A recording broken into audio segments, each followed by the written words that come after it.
जय गुरुदेवाय नमः। जय श्री कृष्ण। आज हम आपको श्रीमद् भागवत रहस्य का चौथा पाठ आपको सुनाएंगे। भगवान शंकर की कृपा बिना सिद्धि नहीं मिलती। कैलाश पर्वत की तलहटी में सिद्ध महात्माओं के आश्रम हैं। ब्रह्मा जी को साथ लेकर सभी देवता कैलाश पहुँचे।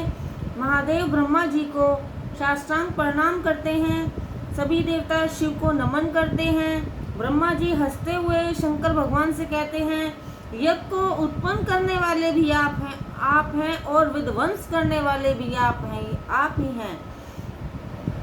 अब यज्ञ को परिपूर्ण करना है, अतः आप वहां पधारिए और यज्ञ परिपूर्ण करिए। शिव तो भोले भंडारी हैं, भोलेनाथ हैं। वह वहां जाने के लिए तैयार हो गए। यज्ञ मंडप में जाकर रुधिर की नदियां बहती देखो तो उन्होंने वीरभद्र को उल्हाना दिया कि मैंने तुम्हें शांति से काम लेने के लिए कहा था। वीरभद्र क्षमा याचना करता है। दक्ष के धड़ पर बकरे का सिर लगाया गया। बकरा अधिक कामी है। शिवजी की निंदा करने वाला दूसरे जन्म में बकरा ही बनता है। आज का दूसरा अर्थ है परब्रह्म। दक्ष के धड़ पर अज का मस्तक रखा गया, अतः दक्ष को परब्रह्म दृष्टि प्राप्त हुई। आज अज मस्तक का अर्थ है ब्रह्म दृष्टि। दक्ष को होश आया और वह शिवजी की स्तुति करने लगा। दक्ष प्रजापति ने शिव पूजन करके कहा कि मैं अपनी पुत्री सती का दर्शन करना चाहता हूँ। शिवजी ने सती से पूछा, क्या तुम बाहर आना चाहती हो? जगदम्बा ने इनकार कर दिया। शिव पूजन किया गया तो कृष्ण भगवान प्रकट हुए। श्री कृष्ण का मत है कि जो मुझ में और शिव में भेद रखता है वह नरकगामी होता है। इसी सिद्धांत का भागवत में अनेक बार वर्णन किया गया है। हरि और हर में दक्ष में ने जो भेद किया था वह अब दूर हो गया है। एकनाथ महाराज ने भावार्थ रामायण में हरिहर का अभेद बताया है। सत्वगुण का रंग श्वेत है, तमोगुण का रंग काला। विष्णु भगवान सत्वगुण के स्वामी हैं, अतः उनका रंग श्वेत होना चाहिए। फिर भी वे गैर वर्ण हैं, ऐसा क्यों हुआ? विष्णु काले और शिव गोरे। एकनाथ महाराज लिखते हैं, शिवजी सारा दिन नारायण का ध्यान करते हैं और नारायण सत्य शिवजी का ध्यान करते हैं, इसलिए शिवजी का रंग श्वेत हुआ और नारायण और शिवजी का काला रंग मिला। इस प्रकार ध्यान में ऐसा गुण है कि जो जिसका ध्यान करता है उसे उसका वर्ण मिल जाता है, इसलिए दोनों में कोई अंतर नहीं है। हरि और हर ही है। शिव कृपा बिना सिद्धि नहीं मिलती और बिना शिव कृपा के ब्रह्म विद्या भी प्राप्त नहीं होती। शिव तत्व एक ही है। यही जीव मात्र को बताने के लिए भगवान का उद्देश्य है। निर्वर्ती धर्म और आचार्य शिवजी और प्रवृत्ति धर्म के आचार्य हैं। श्री कृष्ण सब प्रकार की प्रवृत्ति में लीन रहकर भी प्रवृत्ति के रंग में से अछूते रहने का आदर्श श्री कृष्ण जी ने संसार के लिए प्रस्तुत किया है। दक्ष के यज्ञ प्रसंग में यदि देखा जाए तो अनन्य भक्ति का अर्थ यह नहीं है कि एक ही देव की भक्ति करो और दूसरे देवों की नहीं। अनेक देवों में एक ही देव का दर्शन करो, यही भक्ति का अर्थ है। प्रभु सर्वव्यापक हैं, जो सभी देवों में प्रभु का दर्शन करे वही उत्तम वैष्णव है। भक्ति से तात्पर्य यह है कि अपने इष्ट देव में परिपूर्ण भाव रखना और दूसरे देवों को अपने इष्ट देव का अंश मानकर उनकी वंदना करना। पत्नी अनन्य भाव अपने पति में रखती है और दूसरे संबंधियों में सामान्य प्रेम भाव रखती है। कई वैष्णवों का कहना है कि हम शिवजी की पूजा करेंगे तो हमें अन्य आश्रय का दोष लगेगा। यह विचार गलत है। 5 देव एक ही हैं, इनमें भेदभाव की बुद्धि मत रखो। शिव पार्वती के विवाह के समय भी गणेश जी का पूजन किया गया था। गणपति का भी ब्रह्म रूप है, वे तो नित्य ही हैं, परंतु पार्वती जी के यहाँ उनका अवतार हुआ था। भले ही आप सभी देवों की पूजा करो, परंतु यदि बाल कृष्ण की सेवा नहीं करोगे तो सभी पूजा निष्फल रहेगी। बाल कृष्ण प्रेम का दान करते हैं। इस प्रेम के बिना ज्ञान शुष्क है। प्रेम के बिना ज्ञान की शोभा नहीं है।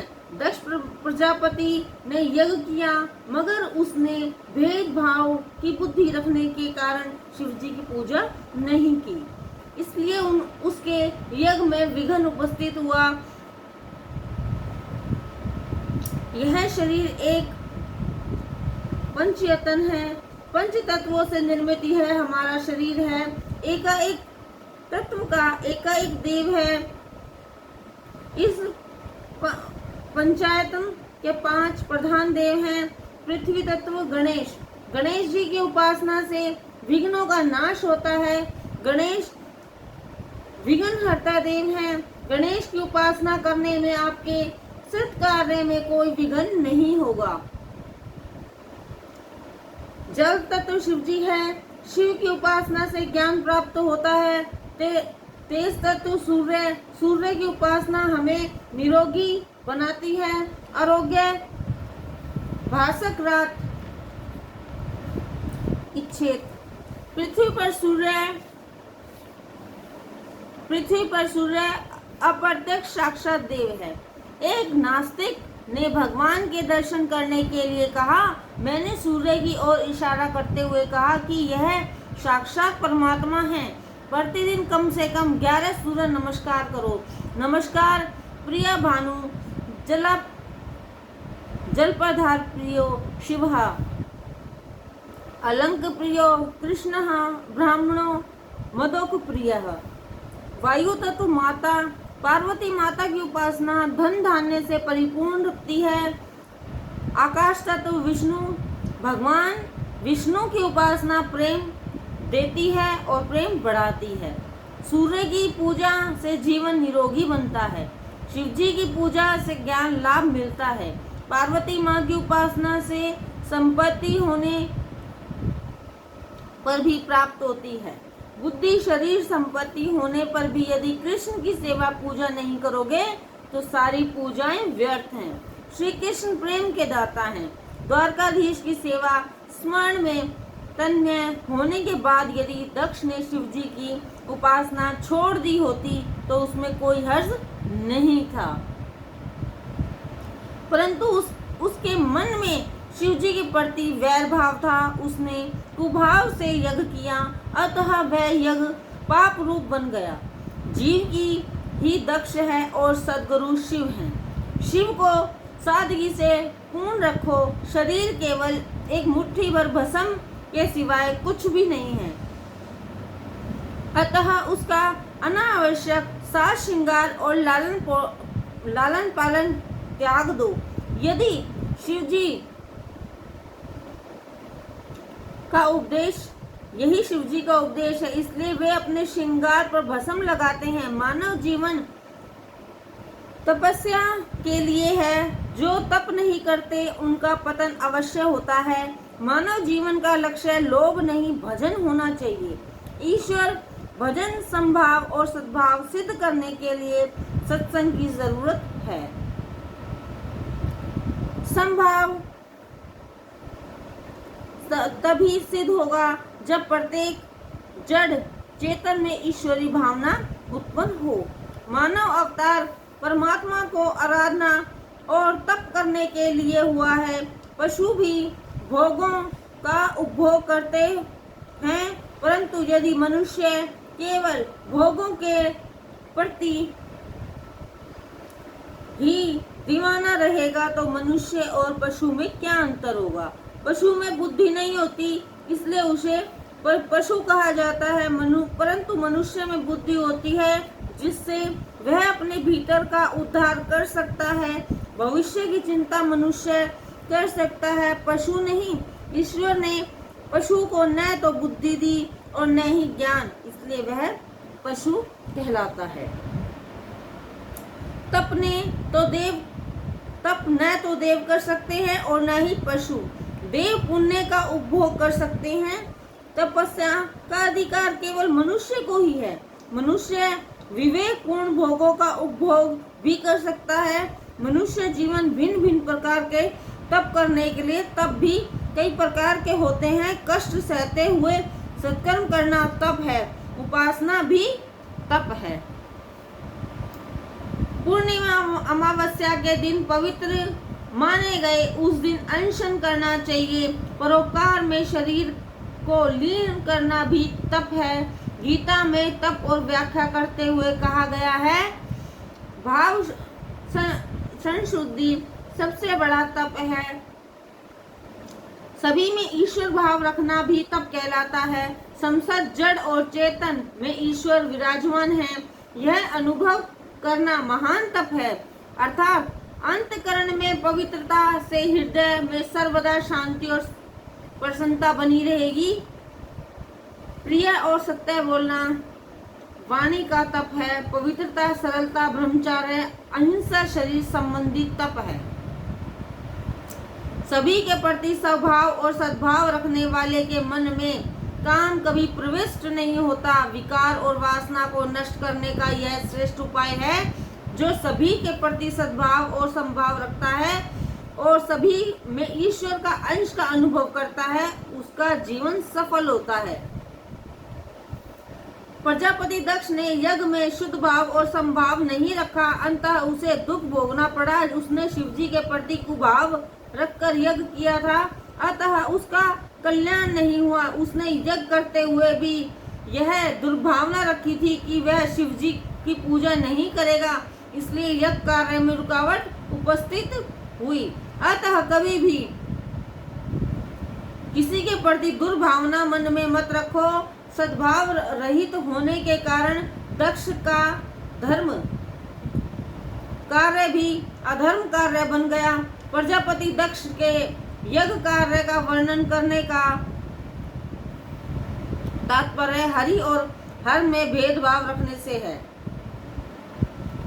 शिव चरित्र की यह कथा श्रोता और वक्ता के पापों को भस्मीभूत करने वाली है। अधर्म करने वाले वंशजों से सतर्क रहो। चौथे स्कंद के 8वें अध्याय के प्रथम 5 श्लोकों में अधर्म के वंशजों का उल्लेख किया गया है। यह 5 श्लोक अत्यंत महत्वपूर्ण हैं। यदि कोई पुण्य ना कर सको तो कोई पाप भी मत करो। अधर्म की पत्नी का नाम मृषा देवी अर्थात मिथ्या भाषण करने का पूरा स्वभाव, उसी में से दंभ का जन्म हुआ। लोग वैष्णव तो कहलाना चाहते हैं, किंतु सच्चा वैष्णव बनने की इच्छा कोई नहीं रखता। दंभ का पुत्र लोभ और लोभ का पुत्र है क्रोध। क्रोध की पुत्री दुर्कित है अर्थात कर्कशवाणी है। महाभारत में युद्ध का कारण और रामायण का करुणा प्रसंगों का मूल इस कर्कशवाणी में ही छिपा है। महाभारत में जब दुर्योधन पैर फिसलने के कारण गिर पड़ा, तभी भीम ने कहा, इन शब्दों में से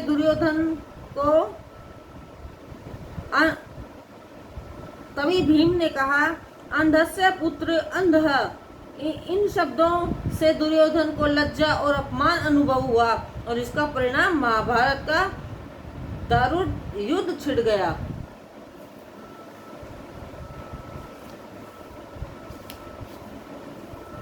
सीता जी ने वन में लक्ष्मण की कर्कशवाणी से भर्तासन की तो इच्छा न होते हुए भी लक्ष्मण को मारीच के छल भरे शब्दों का पीछा करना पड़ा। लक्ष्मण की अनुपस्थिति में रावण सीता को उठाकर ले गया और राम रावण युद्ध हुआ। अतः यह कर्कशवाणी कभी कभी ऐसे भीषण स्थिति उत्पन्न कर देती है कि उसको संभालना कठिन हो जाता है। कर्कशवाणी में कली कलेश उत्पन्न होता है। भागवत का उद्देश्य इंद्रियों को हरि रस में डुबाए रखना है, नामदेव जी का गोरा कुम्हार का और सेना नाई का काम करते थे। उन्होंने अपने अपने काम धंधों से ज्ञान प्राप्त किया और व्यवहार शुद्धि के कारण ही उनका बेड़ा पार हो गया। अब अर्थ प्रकरण आरंभ होता है। शांति संपत्ति से नहीं, संयम, सदाचार और अच्छे संस्कारों से प्राप्त होती है। संपत्ति से विकार वासना बढ़ती है, अतः धर्म का प्रकरण सर्वप्रथम आता है और अर्थ प्रकरण दूसरे नंबर पर आता है। अब हम ध्रुव जी के आख्यान का वर्णन करते हैं। राजा उत्तानपाद की कथा जीव मात्र की कथा है। ध्रुवाख्यान मैत्री जी ने मनु महाराज को तीनों कन्याओं का वंश वर्णन किया। यह कथा मनु महाराज के दो पुत्रों प्रियव्रत और उत्तानपाद की है। उत्तानपाद की दो पत्नियां थी, एक का नाम सुरुचि और दूसरी का नाम सुनीति था। सुरुचि के पुत्र का नाम उत्तम और सुनीति के पुत्र का नाम ध्रुव था। जीव मात्र उत्तानपाद है। माता के गर्भ में रहने वाले सभी जीव उत्तानपाद हैं। जन्म के समय पहले सिर बाहर आता है, फिर पांव बाहर आते हैं। जिनके पांव पहले ऊपर हों फिर नीचे हो जाएं, वह भी उत्तानपाद है। जिसका सिर नीचे और पांव ऊपर की ओर हो वह भी उत्तानपाद है। जन्म के समय सभी इसी अवस्था में होते हैं। जीव मात्र की दो पत्नियां होती हैं, सुरुचि और सुनीति। मनुष्य मात्र को सुरुचि भी ही प्रिय लगती है। इंद्रियां जो भी मांगे उन विषयों का उपयोग करने की इच्छा ही सुरुचि है। सुरुचि का अर्थ है वासना। आजकल सभी को रुचि की ही प्यारी लगती है। मन को, इंद्रियों को जो अच्छा लगता है वही मनुष्य करने लगता है। वह न तो शास्त्र से पूछता है और न ही धर्म से और न ही संतों से पूछता है। रुचि से तात्पर्य है मनपसंद इच्छा। मन जो भी मांगे, जो भी चाहे, उन्हीं भोगों में लीन होने के लिए आतुर हो, वह रुचि का दास है। जिसे रुचि से प्यार है उसको नीति कैसे प्रिय लगेगी। नीति भले ही विरोध करती है, फिर भी इंद्रियों में सभ्यता विषयों की ओर ही आकर्षित होती है। जीव जो भी मांगे उसे सब कुछ मत दो। कई लोग सुपारी खाए बिना नहीं रह सकते। सुपारी वैसे तो ठीक है, परंतु अधिक मात्रा में खाने से वह सहमी नहीं रह सकता। मनुष्य मात्र को सुनीति अर्थात नीति से अधिक प्रेम नहीं है। सुनीति प्रिय रानी बन ही नहीं सकती। मनुष्य सुनीति से नहीं, सुरुचि से अधिक प्रेम करता है। जीव मात्र के विषय में यह परिपूर्ण रूप से उस पर लागू होती है। जीव को सदाचार युक्त संयम पूर्ण जीवन नहीं आता। मनुष्य वासना में अधीन होकर विलासी जीवन जीना चाहता है। वह नीति के अधीन होकर जीवन जीना नहीं चाहता। वह सोचता है कि सुरुचि के अधीन रहने से उत्तम फल मिलेगा। सुरुचि का फल उत्तम है, इसी कारण सुरुचि के पुत्र का नाम उत्तम है। उद ईश्वर, तम अंधकार, अज्ञान अंधकार। ईश्वर के स्वरूप का अज्ञान ही उत्तम का स्वरूप है। इंद्रियों का दास होने पर ईश्वर स्वरूप का ज्ञान नहीं हो सकता। जो सुरुचि में फंसा है और विलासी जीवन जीना चाहता है उसे ईश्वर के स्वरूप का कभी ज्ञान नहीं हो सकता। वह ईश्वर को पहचान ही नहीं सकता। ईश्वर का ज्ञान विलासी हो ही नहीं सकता। वह केवल विरक्त को ही हो सकता है। गीता जी में बताया गया है कि कैसे व्यक्ति को ईश्वर का ज्ञान प्राप्त हो सकता है। जिसमें सात्विक गुण बुद्धि होती है उसी को ज्ञान प्राप्त होता है। सात्विक गुण की बुद्धि वृद्धि संयम पूर्ण सदाचारी जीवन जीने से होती है। केवल शब्द ज्ञान नहीं कह सकते। उत्तम विषय क्षणिक सुख देखते हैं और वह उत्तम सुख क्षणिक विषय नंद है। इंद्रियों और विषयों के संयोग में जो क्षणिक सुख मिलता है वह सुख नहीं है, केवल सुख का अभाव मात्र है। खुजली को खुजलाने से सुख नहीं, सुख का आभास मात्र है। मनुष्य को प्रत्येक इंद्रियों में विषय भोग की आकांक्षा होती है। सियानापन तभी आता तो है, परंतु वह स्थायी नहीं होता। भोजन सरस होगा तो ज्यादा खाया जाएगा, जिससे अजीर्ण होगा, फिर उसको पचाने के लिए गोलियां खानी पड़ेंगी। ऐसी स्थिति में सुरुचि को खाने के लिए कहती है, परंतु नीति मना करती है। इसलिए स्वामी शंकराचार्य की आज्ञा देते हैं, स्वादिष्ट भोजन की इच्छा मत करो, देववश जो प्राप्त हो उसी में संतुष्ट रहो। स्वादिष्ट भोजन करने वाला भजन नहीं कर सकता, क्योंकि मन तो भोजन में ही अटका रहेगा। नीति का फल आरंभ में तो कष्टदायी होता है, परंतु उसका अंत सुखद होता है, जबकि विषयानाग आरंभ में सुखदायी होने पर भी उनका परिणाम दुखदायी ही होता है। जिसका जीवन शुद्ध है, पवित्र है, उसी को भजनानंद मिलता है और वही आनंद स्थायी रहता है। नीति के अधीन रहकर जो पवित्र जीवन जीता है उसी को ईश्वर का ज्ञान मिलता है। स्मृति से ध्रुव मिलता है, स्मृति का फल ध्रुव है, स्मृति का पुत्र ध्रुव है।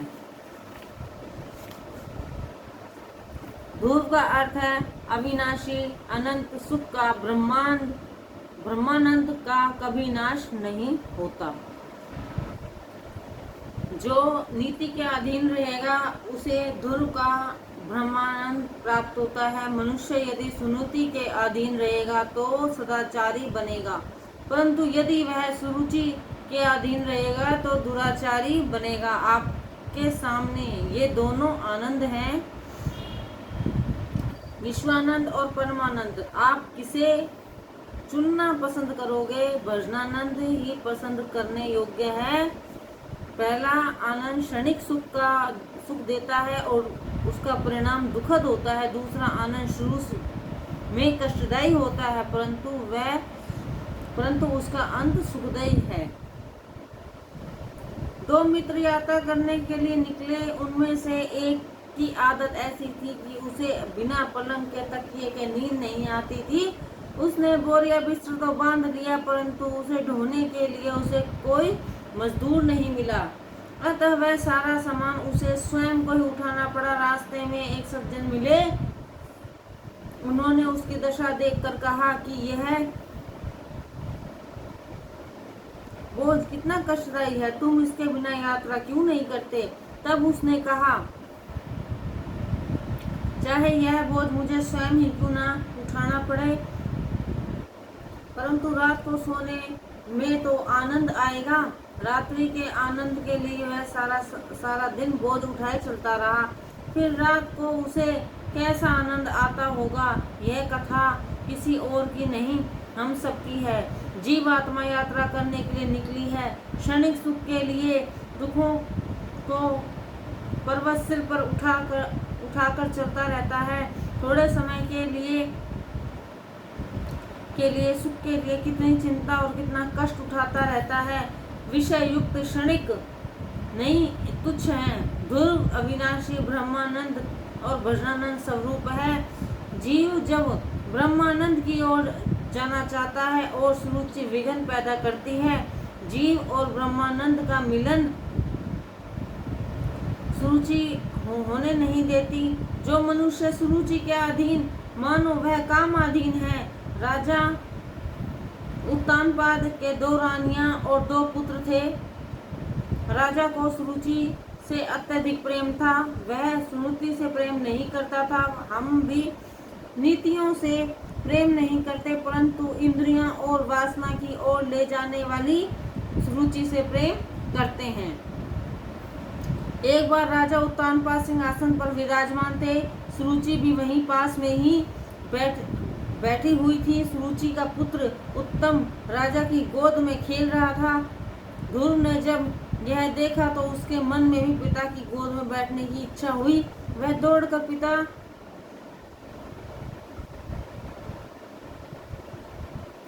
के पास आया। पिता ने गोद में बैठाने के लिए कहा।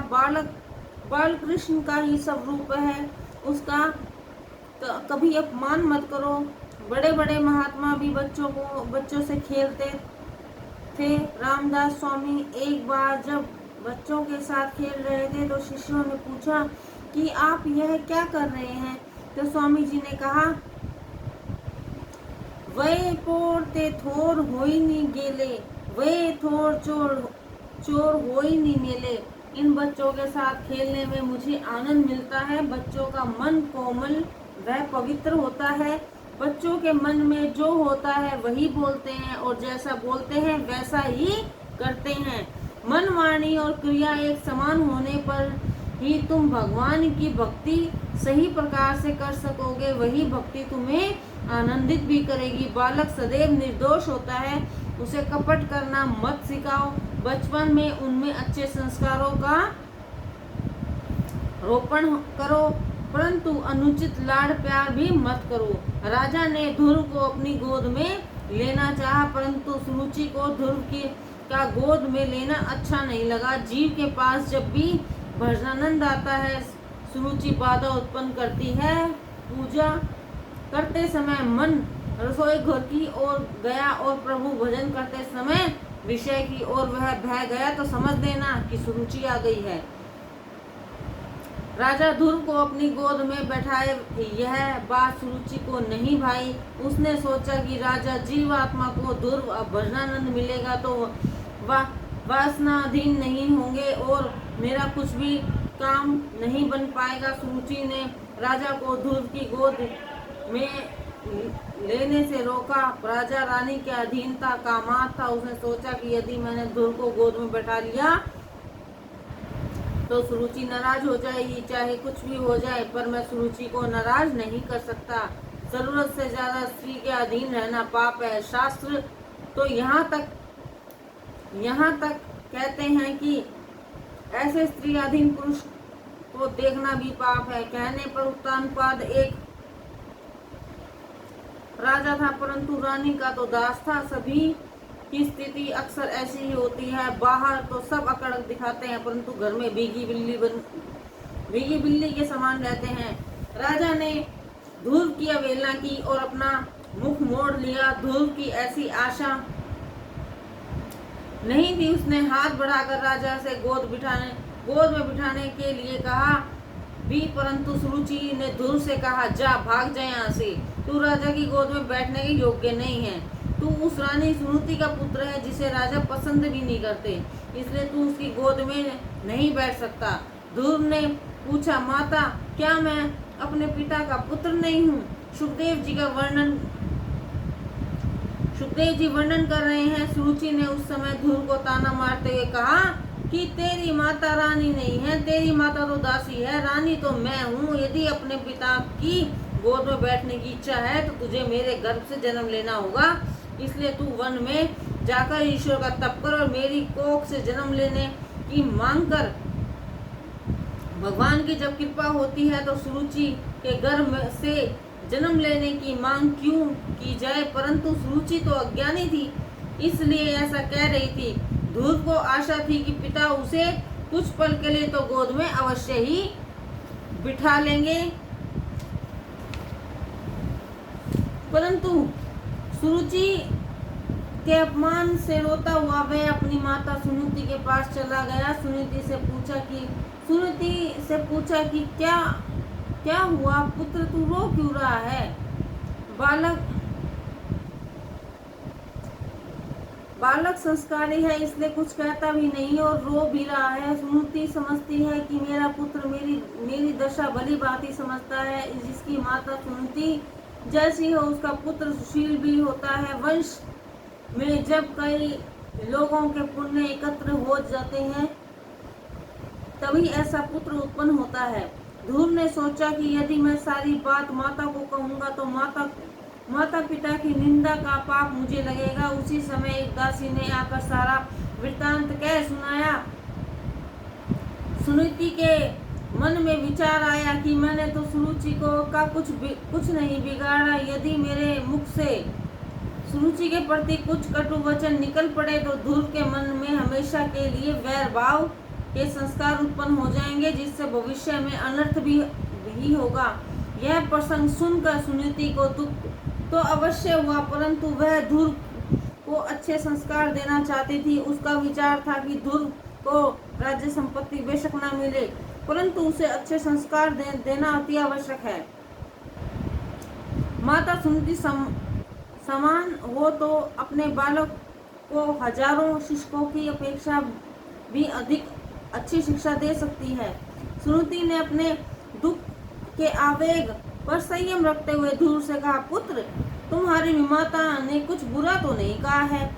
उसने जो उपदेश दिया है वह तो बहुत अच्छा है, और मैं भी तुम्हें यही उपदेश देती हूँ। बेटा, यदि भिक्षा मांगनी ही है तो फिर भगवान से क्यों न मांगी जाए। मनुष्य से बहुत कुछ मांगने पर भी कुछ नहीं मिलेगा।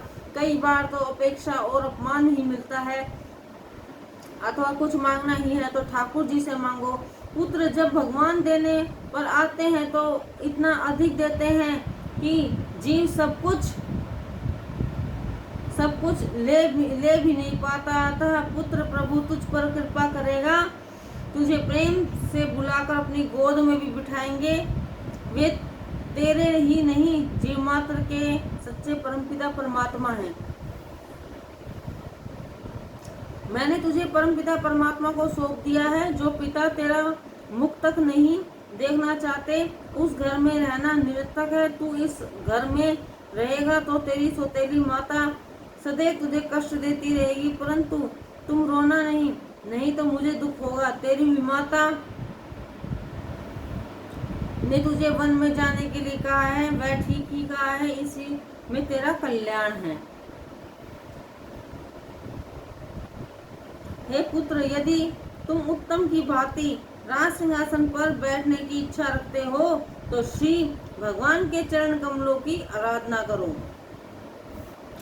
सब धर्म पालन से पवित्र बने हुए अपने मन को पुरुषोत्तम भगवान की स्थापना करके और अन्य सभी का चिंतन छोड़कर केवल प्रभु का ही भजन करो।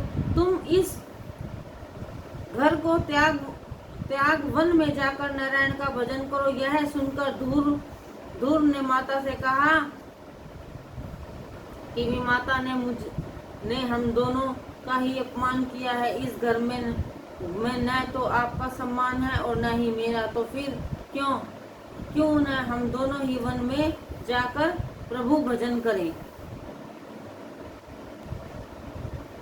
सुनीति ने कहा, मैं तो एक स्त्री हूँ। मेरे पिता ने तेरे पिता को मेरा दान किया है। मुझे उनकी ही आज्ञा का पालन करना है, चाहे वे मेरा अपमान क्यों न करें, परंतु फिर भी मैं उन्हें त्याग नहीं सकती। तू तो स्वतंत्र है, परंतु मैं पराधीन हूँ। मुझे तो तेरे पिता के साथ ही तेरी विमाता की सेवा करनी है, क्योंकि वह उनकी प्रिय पत्नी है। मैं तुझे अकेले नहीं भेज सकती। मेरा आशीर्वाद सदैव तेरे साथ है।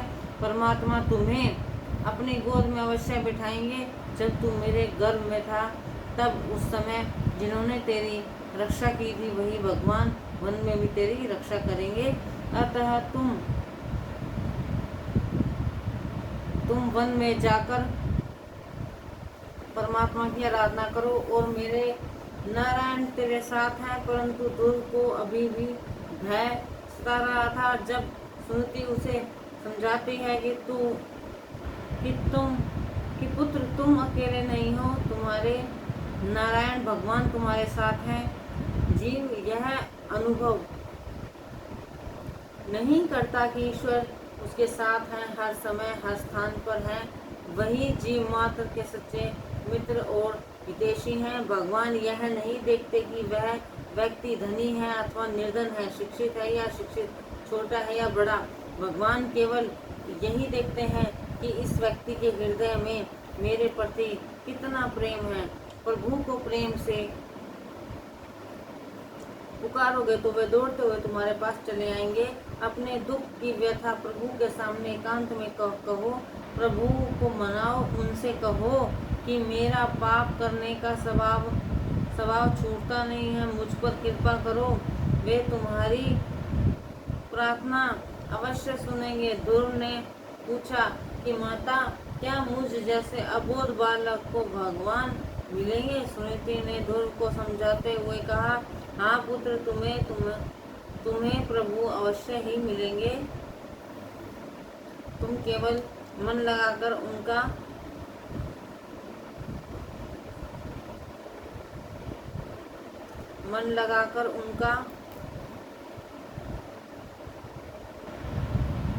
भजन करना। भगवान भावना के भूखे हैं। प्रभु को जो भी प्रेम से पुकारते हैं उनके समक्ष वे अवश्य ही प्रकट होते हैं।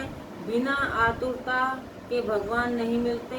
आर्द्र हृदय से उनका वंदन करो। उपनिषद में ईश्वर ने कहा है, यह जीव मेरा पुत्र है, अमृतस्य पुत्रः। मैं तो जीव को अपनी गोद में बिठलाने के लिए तैयार हूँ, परंतु वह तो मेरे पास आता ही नहीं है। श्रीनाथ जी ने एक हाथ ऊपर उठाया हुआ है। उसे देखकर एक वैष्णव ने पूछा कि श्रीनाथ जी, आपने अपना एक हाथ ऊपर क्यों उठा रखा है? तब श्रीनाथ जी ने कहा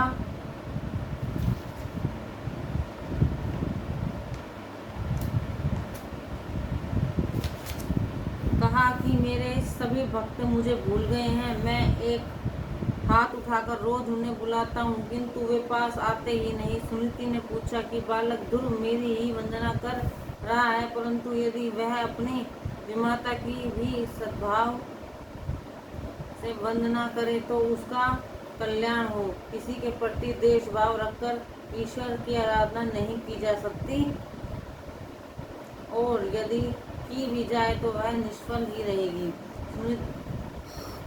सुनीति ने सोचा कि यदि वह अपनी विमाता सुरुचि के प्रति अरुचि का कुभाव रखकर वन को जाएगा तो ध्रुव नारायण का ध्यान नहीं कर पाएगा और अपनी विमाता के विषय में सोचता रहेगा। अतः सुनीति ने ध्रुव को समझाया कि तू तो मेरा स्याना पुत्र है, अपने पूर्व जन्म के कारण ही तुझे यह अपमान सहना पड़ा है। किसी जन्म में तुमने अपनी विमाता का अपमान किया होगा, अतः उसने इस जन्म में तुमसे अपना बदला ले लिया। लाभ हानि, सुख दुख, मन और अपमान का यश और अपयश सब हमारे पूर्व जन्म का फल है, जिसे ज्ञानी जन हंसते हुए सहन कर लेते हैं और अज्ञानी रोते हुए सहन करते हैं। क्योंकि जैसा बीज बोया जाएगा उसी के अनुसार फल प्राप्त होगा। पुत्र, तुम अपने मन में कोई बात नहीं रखना। तेरी माता तेरे पिता को प्रिय है, क्या तुम उसे प्रणाम नहीं करोगे? तुमने मुझे जिस प्रकार प्रणाम करके आशीर्वाद लिया है उसी प्रकार उनको प्रणाम कर उनका आशीर्वाद ले। जो तेरे पिता को प्यारी है, तेरी माता भी तेरे प्रणाम करने पर आशीर्वाद ही देगी। उनकी वंदना करके जाओगे तो भगवान जल्दी प्रसन्न होंगे। तभी सभी का आशीर्वाद लेकर यदि वन में जाओगे तो प्रभु जल्दी कृपा करेंगे। जिस सुरुचि ने बालक ध्रुव का अपमान किया, उसी सुरुचि के पास सुनीति अपने पुत्र को उसकी वंदना करने के लिए भेज रही है। धन्य है सुनीति। ऐसी सुनीति जिस घर में भी होगी वह कली कलेश का प्रवेश हो ही नहीं सकता। 5 वर्ष का अबोध बालक ध्रुव विमाता की वंदना करने लगा। वह तो अकड़ के समान आसन पर बैठी थी। ध्रुव ने उसके साष्टांग प्रणाम किया। सुरुचि ने कहा कि मुझे क्यों प्रणाम कर रहा है? ध्रुव ने कहा, माता, मैं वन में जा रहा हूँ, अतः आपका आशीर्वाद लेने आया हूँ। एक पल के लिए तो सुरुचि का हृदय पिघल गया कि यह कितना समझदार है, अपमानित होने पर भी यह मुझे प्रणाम करने आया है। परंतु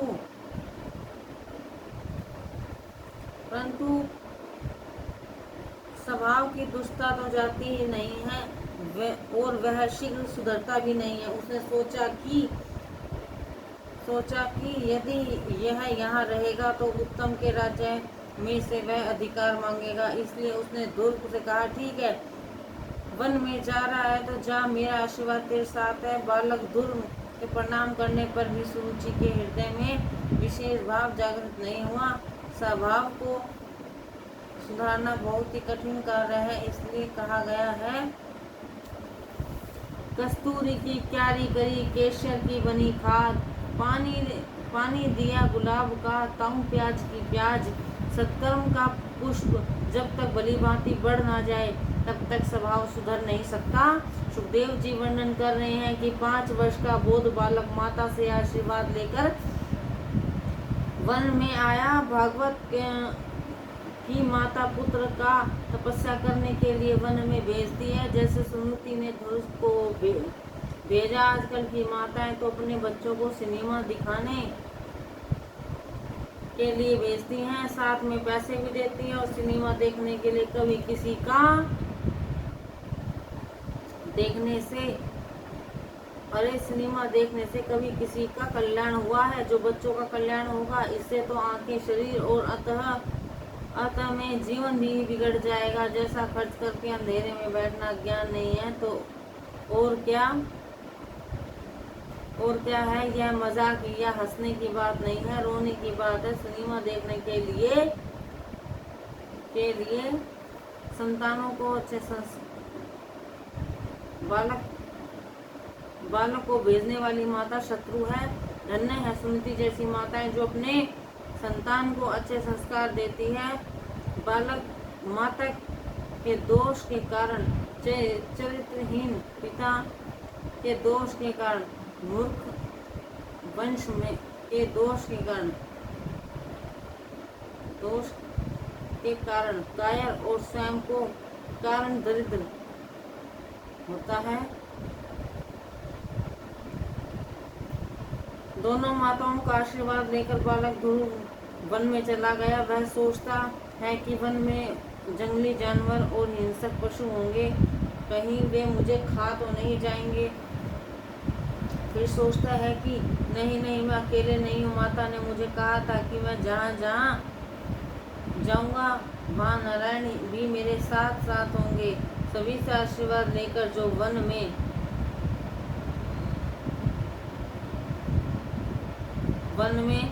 जाता है उसे संत मिलते हैं, लेकिन जो घर में झगड़ा करके निकलते हैं उन्हें संत नहीं मिलते। झगड़ा करके गृह त्याग करने वाले के न तो राम मिलते हैं और न ही माया।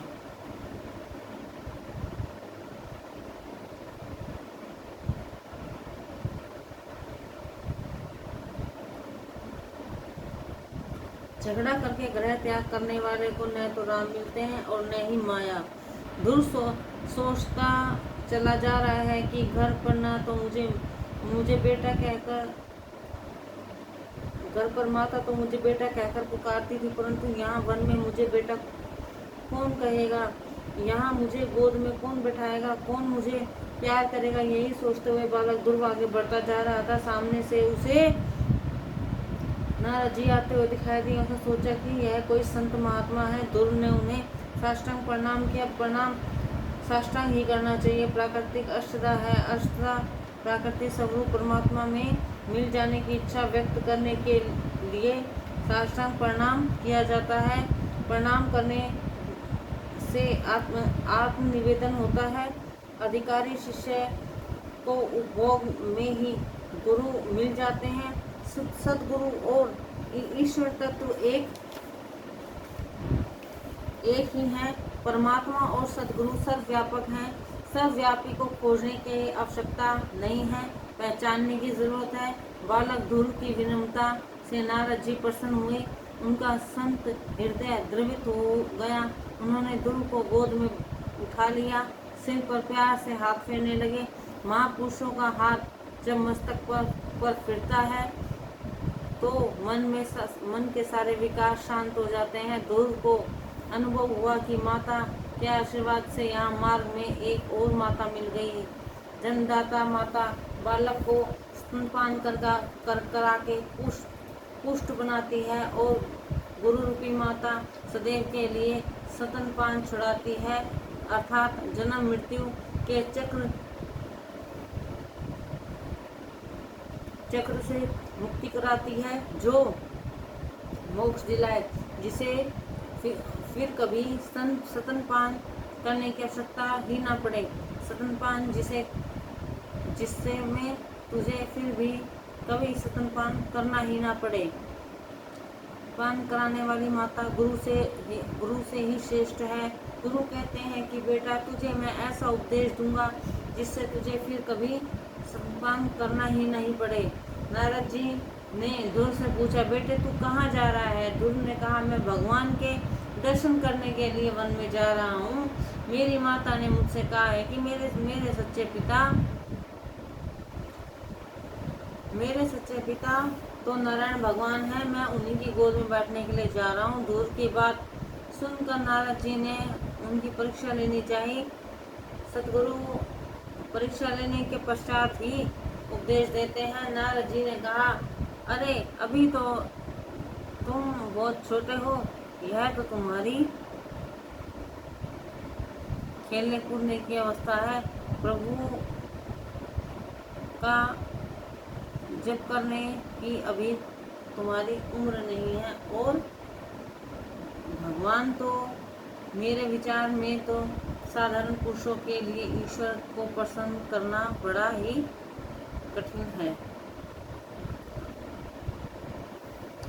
कठिन कार्य है। तू जिनकी कृपा प्राप्त करने की इच्छा कर रहा है वे तो दुरादय हैं।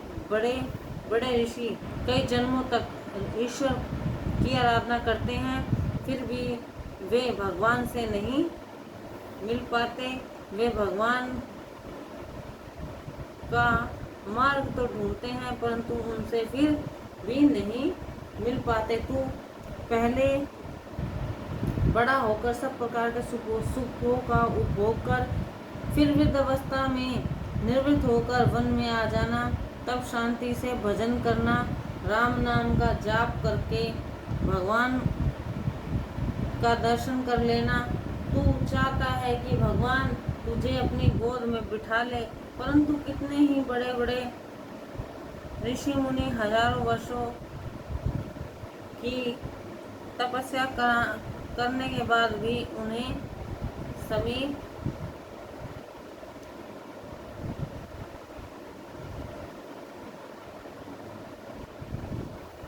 के बाद भी उन्हें नहीं पा सके, तो फिर तेरे जैसे छोटे छोटे बालक को भगवान कैसे मिलेंगे? इसलिए यही अच्छा है तू अपने घर वापस लौट जा। बालक ध्रुव ने कहा, जी नहीं, जिस घर में मेरा अपमान होता है मैं उस घर में नहीं रह सकता। मैंने अपने पिताजी के राज सिंहासन पर न बैठने का निर्णय लिया है और अपने इसी जन्म में प्रभु के दर्शन करने की प्रतिज्ञा करी है। अंततः गुरु जी आप मेरा मार्गदर्शन करें। ध्रुव ने अटल निश्चय देखकर नारद जी ने कहा, जो व्यक्ति अपना कल्याण करना चाहता है और धर्म अर्थ काम और मोक्ष प्राप्त करना चाहता है, तो उसके लिए श्री हरि के चरणों की सेवा करना ही एकमात्र साधन है। उसके लिए तुझे मधुवन जाना होगा।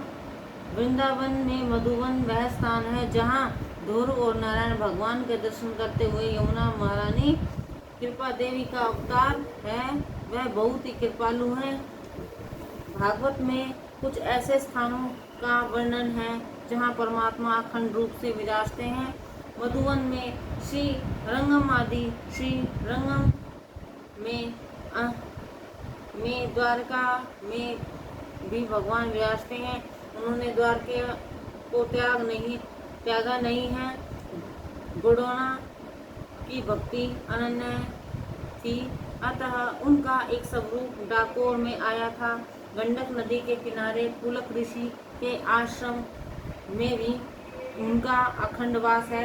ऐसा भागवत के 5वें स्कंद में कहा गया है। वृंदावन में भगवान का अखंड वास है। यमुना जी तेरा ब्रह्म संबंध सिद्ध करेंगी। यमुना जी तेरे लिए भगवान से सिफारिश करेंगी। योग्य न होने पर भी यमुना माता मानेगी कि तू उनका हुआ है, अतः वह तुझ पर कृपा करेंगी। नारद जी ने ध्रुव को आज्ञा दी, वत्स तेरा कल्याण हो, तुम यमुना नदी के तट पर स्थित मधुवन में जाओ। वहाँ श्री हरि का नित्य वास है। मधुवन प्रेम भूमि है। वहाँ जीव और ईश्वर का मिलन शीघ्र होता है। ध्रुव ने पूछा, वृंदावन जाकर वहाँ परमात्मा की आराधना किस प्रकार करनी है? नारद जी ने कहा, प्रभु का ध्यान करने से पहले मानसी सेवा करना, चतुर्भुज नारायण की मानसी सेवा करना। उस समय मन की धारा टूटनी नहीं चाहिए, इसका ध्यान रखना। मन ईश्वर को संलग्न रखना चाहिए। मानसी सेवा सर्वश्रेष्ठ मानी गई है। भगवान शंकराचार्य भी श्री कृष्ण भगवान की मानसी सेवा किया करते थे।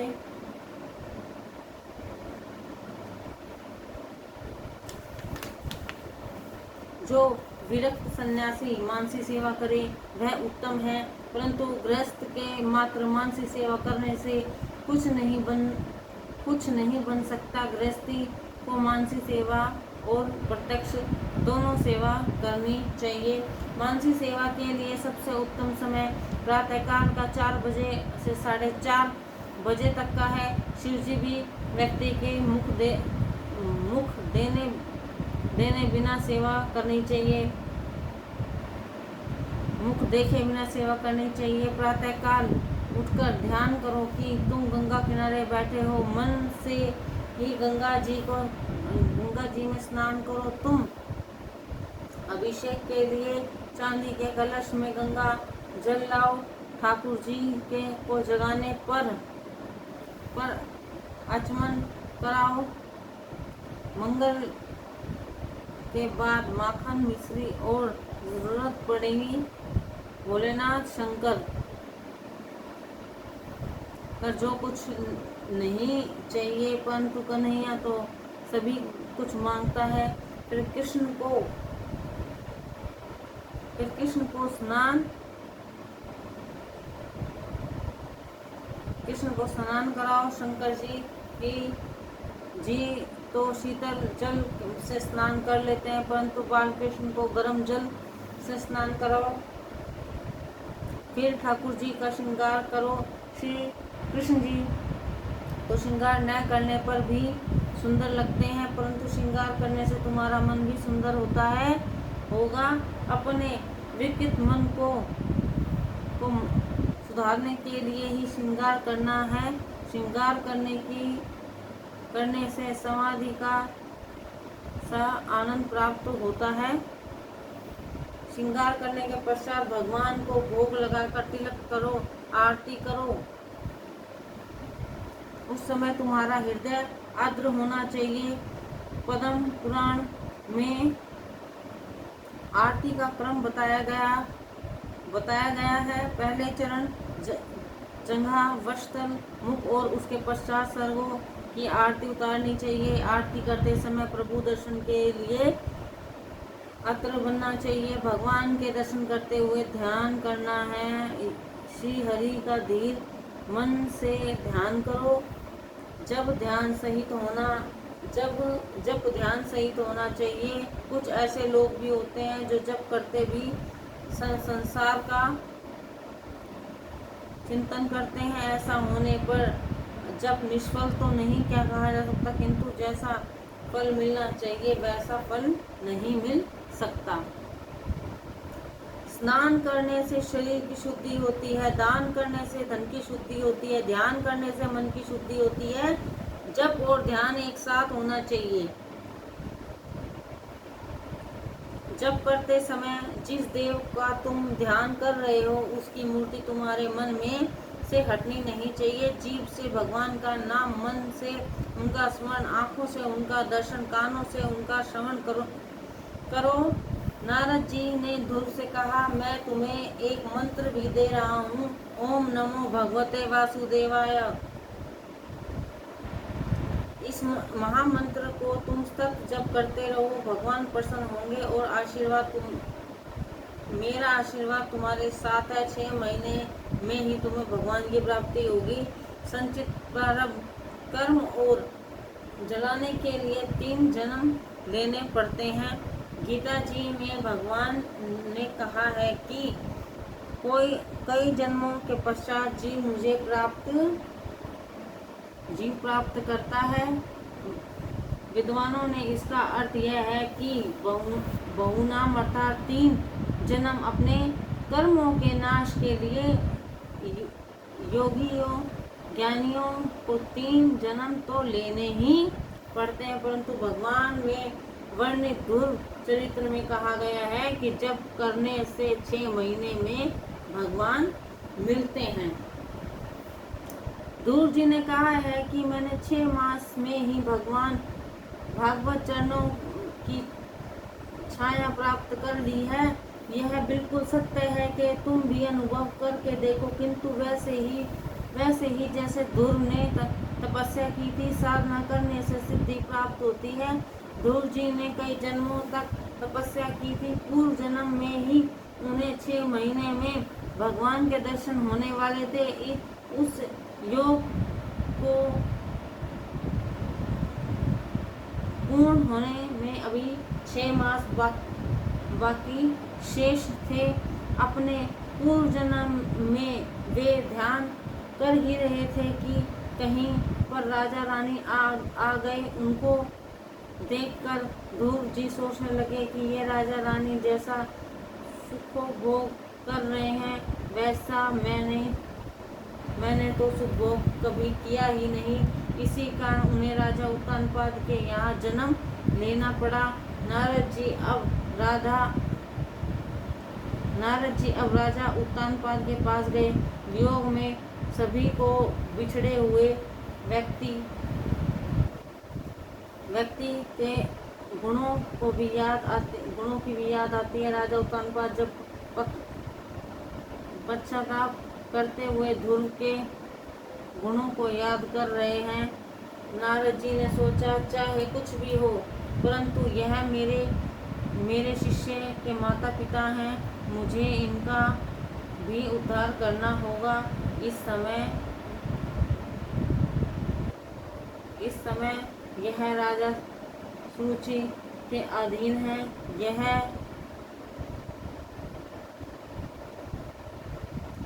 यह अपनी जीभ को वश में करेगा तो उसकी साधना सफल होगी। जीभ पर काबू पाने से सुरुचि का मोह कम होगा।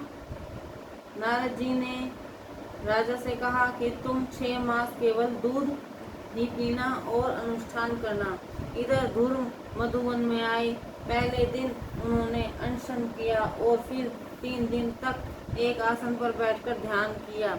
भोजन में केवल फलाहारी किया। अनाहार से रजोगुण की ओर, फलाहार से सत्वगुण की वृद्धि होती है। दूसरे महीने में उन्होंने और संयम किया। एक साथ 6 दिनों तक ध्यान में बैठने लगे। तीसरे महीने में 9 दिनों तक ध्यान में बैठने लगे। फलाहार छोड़कर वृक्षों के पत्ते खाने लगे। जैसे जैसे संयम बढ़ता गया वैसे वैसे भक्ति भी बढ़ती जाती है।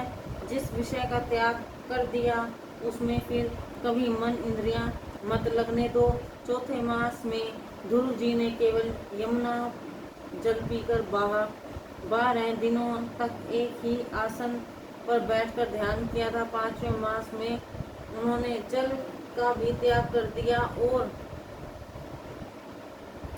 वायु के सहारे 15 दिन तक एक दिन ही आसन पर बैठकर तप करते रहे। जब 6ठा मास आया तो उन्होंने निश्चय किया कि अब जब तक मुझे परमात्मा के दर्शन नहीं होंगे तब तक मैं इसी आसन पर ही बैठा रहूंगा। और वे जब और ध्यान में लीन हो गए, निश्चय अटल हो तो भगवान भी अवश्य मिलते हैं। वृत्ति भ्रमकार तो हो जाती है, परंतु उसको वैसे ही बनाए रखना सबसे कठिन कार्य है। ध्रुव जी ने 6 मास तक परमात्मा को सतत ध्यान किया। उसने अपने हृदय में परमात्मा का दर्शन किया। वे अब जीभ से नहीं, मन से जप करने लगे। ध्रुव जी की तपस्या से प्रभावित सभी देवगणों ने नारायण भगवान से प्रार्थना की कि प्रभु आप ध्रुव को शीघ्र दर्शन दीजिए। तब भगवान नारायण ने कहा कि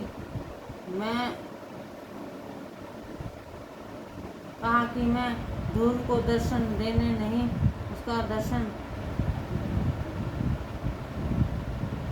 करने के लिए जा रहा हूँ। स्वयं भगवान को ध्रुव का दर्शन करने की इच्छा उत्पन्न हुई। जय गुरुदेवाय नमः। जय श्री कृष्ण।